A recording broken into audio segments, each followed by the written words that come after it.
Good morning, everyone, and welcome to today's live stream. I'm Angie, and I'm your host. And today we're going to finish up our series on dyeing analogous colors using the Itajime Shibori technique. So today we're going to be working with the colors of green, and yellow. And at the end of this session, we will have worked our way around the color wheel with these analogous colors. So we started out with yellow, orange, and we worked our way all the way around. We're going to finish up again with the green, and green. So, if you haven't already watched the previous live streams, I recommend that you go back and watch those so you can see this entire progression around the color wheel. So, now that you know what we're going to do today, I am going to switch over to the overhead camera and get started. So, here we are on overhead camera, and I have my dyes and everything already mixed up. But before we get into that, I want to show you the folds on the fabric. So the fold we're doing today is called the flag fold, and it's a 90-degree triangle. It's called the flag fold because this is the way the flag is folded when it's handed out to fallen first responders or military members. I've already pre-folded this, but I am going to unfold it and show you how to do it. So I'm starting with a square fabric, 15 by 15 inches, but it can be any size and it can be also a rectangle. It doesn't have to be a square. If you're using a rectangle, you want it laid out the long way, so you want the length this way and the width this way. The first step is to fold the fabric in half. Remember, the length is this way. I'm going to fold it in half, and then we're going to take this raw edge and fold it back towards the center to the fold. And then flip it over and take this raw edge and fold it back. So all of the folds start this way, no matter whether it's just a flag fold like this, the hexagonal fold, or a square fold, they all start this way. So I'll undo this again and show you one more time. We fold it in half, making the raw edges meet. Then we're going to take the top raw edge, bring it back to this fold, flip it over, take the remaining raw edge and bring it back to the fold. So that's the first step. Now the next step is to create a 90-degree triangle. And we do that by bringing this left edge up to the top edge. So this left corner up to the top. So fold it so that that left corner comes to the top. Now flip it over, and then we have this tail here. And I'm right-handed, so I have my tail to the right. If you're left-handed, it may work better for you to do the opposite direction. So I'm going to take this tail, fold it back onto our first 90-degree triangle. So when we brought this up to the top edge, that created this 90-degree triangle for us. Now what we're going to be doing from here on in is folding this and stacking 90-degree triangles on top of this first one. So I'm going to take the tail, fold it back so that this edge and this edge is even. Now I'm going to do this again, but this next fold is going to be a diagonal fold. So we have this edge and this edge even. And now I'm going to fold this tail back this way. Again, we'll have this edge and this edge even. Another diagonal fold, this edge and this edge. Then one more straight fold, this edge and this edge is even. And then our final fold. Now, depending on the size of your fabric, this final fold may not be a full one. It may come up short, but that's okay. So I'm going to undo this and do it one more time for you. Once you get this, it's the first couple times it's a little clumsy, but after you do it a couple times, you get the hang of it. So this corner comes to that top edge, flip it over, and now we're going to fold and stack. Fold it back that way so that edge is even, and we just created another triangle that's stacked on top of the other one. a diagonal fold, so the diagonal and that edge is even. Created another triangle that's stacking. Now we created a third triangle, another diagonal fold, and so on. So that's the basics of our fold. Now I'm going to take and put this in the soda ash so that it will be ready to dye after we've dyed the other two. So I have my soda ash off to the side over here, and I'll just put that in so it can soak. Now I'm going to put on my gloves.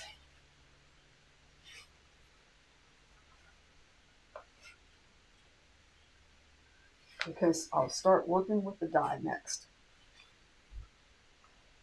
So I'm going to start with my yellow color. When I'm working with yellow and any other colors, I always like to work with yellow first because I don't risk the risk of contaminating yellow. For this first one, I'm going to take and mix this yellow with just a little bit of, well, before I do that, let me clamp my fabric because once I start messing with the dye, I will get dye on my gloves. So here's one of the triangles that's already been soaked in soda ash. And this is one that didn't come all the way and create a full triangle. As you can, hopefully you can see that here. Okay. So I'm going to clamp that with just this little square of wood, and I'm going to place it a little bit off center here.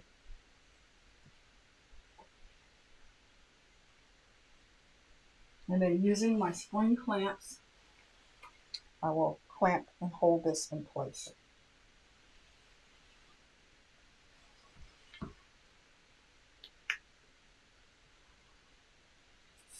So now I have three areas that I can put dye in. I can put dye over here, I can put it here, and I can also put it here.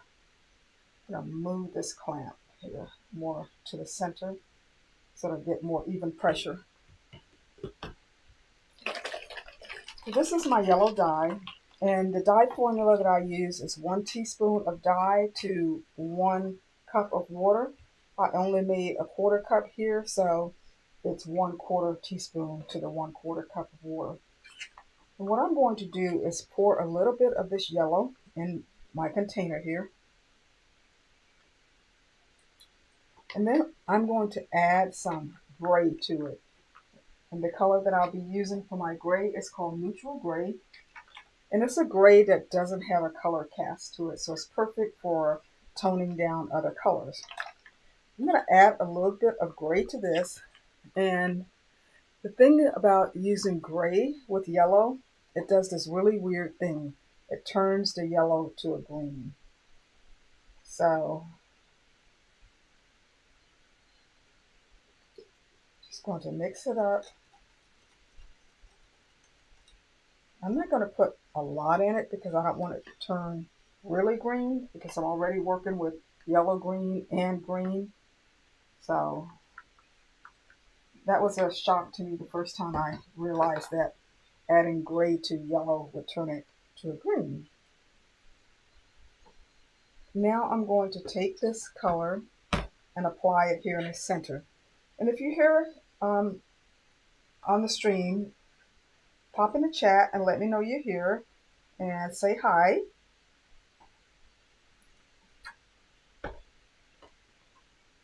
So I'm just going to apply this to this corner, but as you can see, it is bleeding wherever it wants to bleed to, and that's just fine. That's what the dyes do. You don't really have much control over it. So, and I am going in between the folds to make sure that I get dye in between everything. Okay. So the next color I'm going to use is gray, or I'm sorry, is green.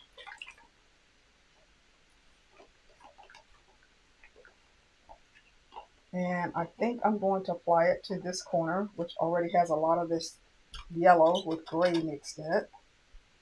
But we'll see how well they blend together.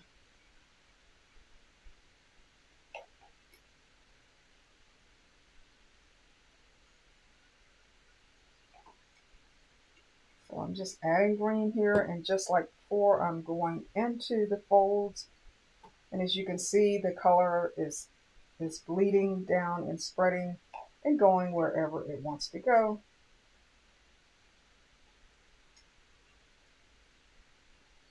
Okay, and I think that's enough of the green. And so the last color I will be adding to this piece is my yellow green. And this is a mixture of the yellow, which is sun yellow, and mixing blue. So it's 5 parts yellow to 1 part blue. And I will apply this to the remaining corner and try not to spill it. So even though I added some gray to that yellow, you can see that compared to this green or yellow green, it still reads as yellow.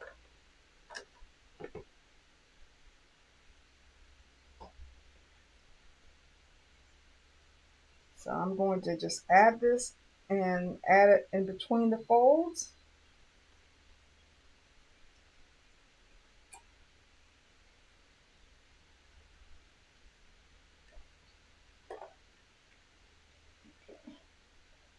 Let that drip off some, and I should have another tray here, but I forgot to bring it, so I'm just going to lay it on the plastic. I'll clean it up later. Okay, so that's piece number 1. Clean my hands a bit so I don't get dye on the next piece. Better yet, I'll just take my gloves off here for a minute. So go ahead and say hi in the chat. Let me know you're here and say hi. And I appreciate you coming today. So I'm going to use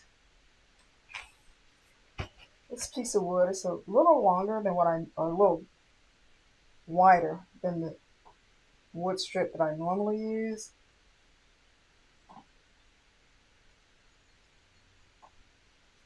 I'll just place it that way.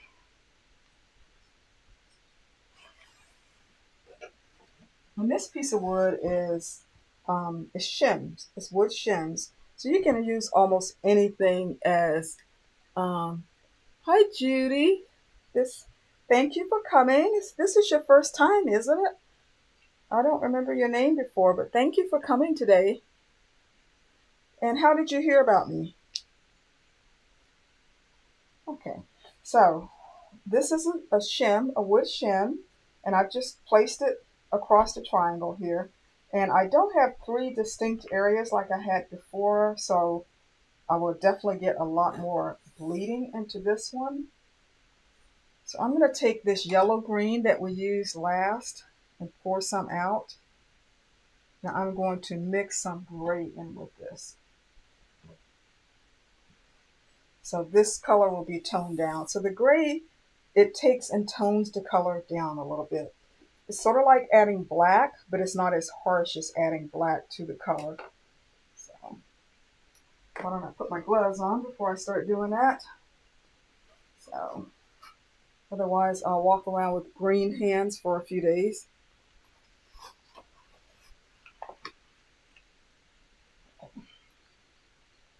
So I'm going to add some gray to this yellow green. That should be enough. But Judy, I'm so glad you came. How did you hear about me? Did you get a notice from YouTube?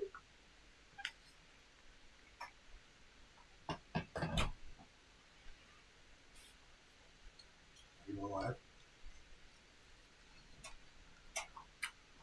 Okay. So I think I'm going to add a little more gray to that. It didn't look like it changed the color much. And I'm just going to pour it in.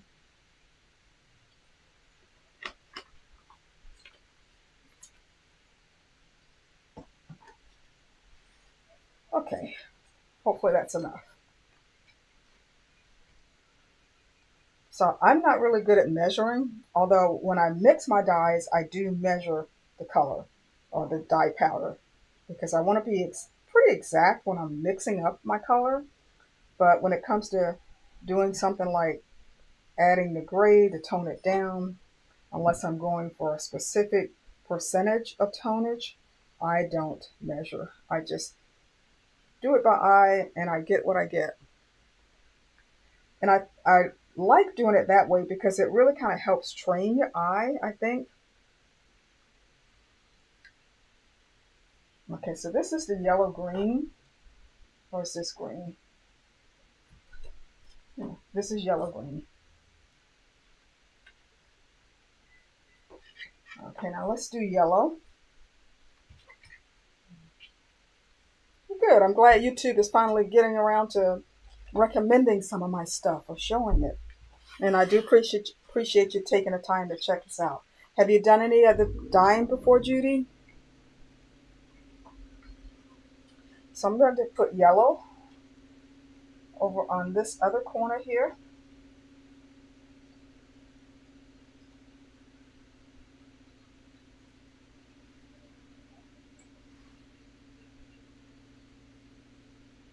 And the same thing, I always make sure I go in between the folds because I want to get the dye in there as much as possible.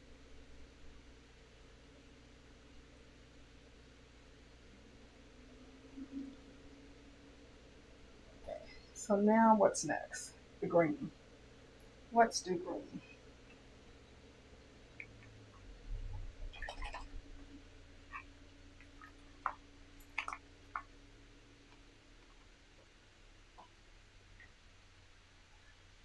I'll put green down here at this tip. There's not going to be a lot of contrast between these colors like some of the other ones we did. Oh, okay. This technique, the Itajime, this is my favorite technique. I love the repeating geometric patterns that you get from it. So you'll have to give it a try. I see we have a few other people on the stream. Why don't you pop in the chat and let me know who you are. And thanks for coming today. Okay, so I'm going to leave it like that. There's still a little bit of white showing, but that's probably going to disappear as the colors continue to bleed into each other. So I'll set that aside. And now I'm going to get out the last piece that's in the soda ash.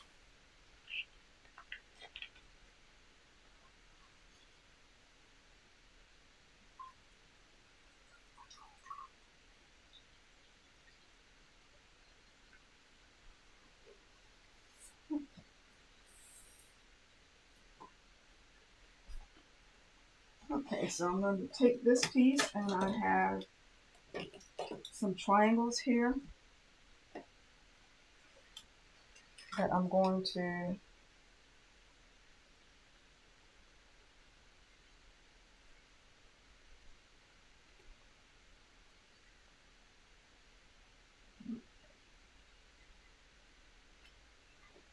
seems to be the only way that I can get 3 corners. So I'll have a very large white area that won't take the dye on this piece. We'll see how that turns out. See if we like it.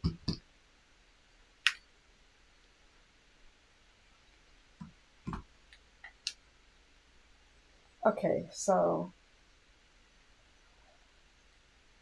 I think the only color that I haven't toned down is the green, so I will do that next. So I'm going to take my green and add a little gray to it. About to spill, I'm about to make a mess.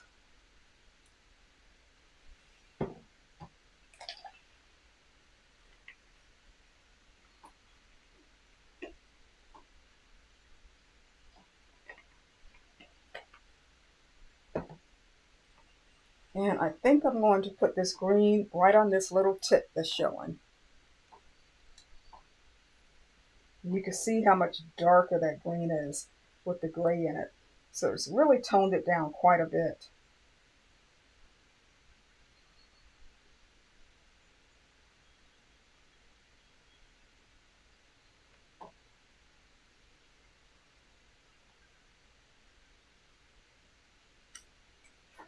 Okay, so there's that. And now I'm just going to put some yellow on one corner and the yellow green on another corner.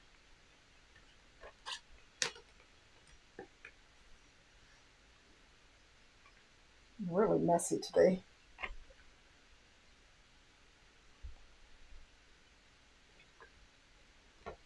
So yellow here. It's going to bleed into the other colors. And there'll be some bleeding under the plastic here, as you can see a little bit with this with the green, but there probably won't be much.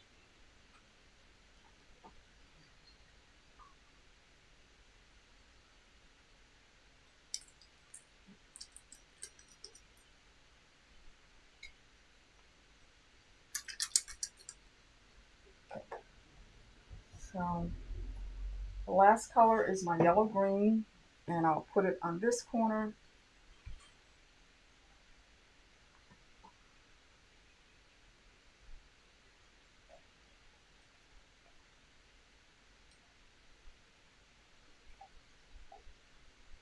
Again, I'm going to go in between these folds.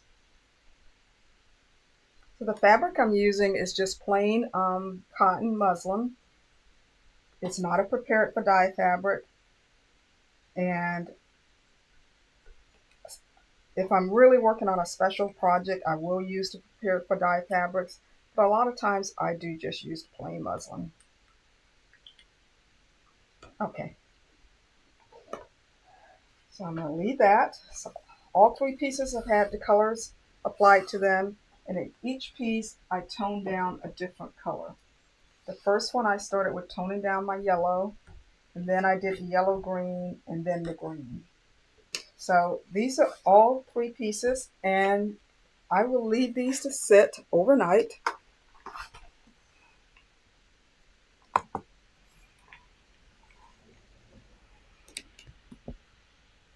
Okay, camera, why you want to look over there, huh? Nope, look at me. Look at me. Okay. Camera was on and look off to the side someplace.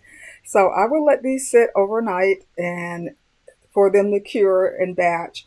And then tomorrow morning I am going to rinse them out, and I'll rinse them out before the live stream. So during tomorrow's live stream, you'll be able to see what the final pieces look like.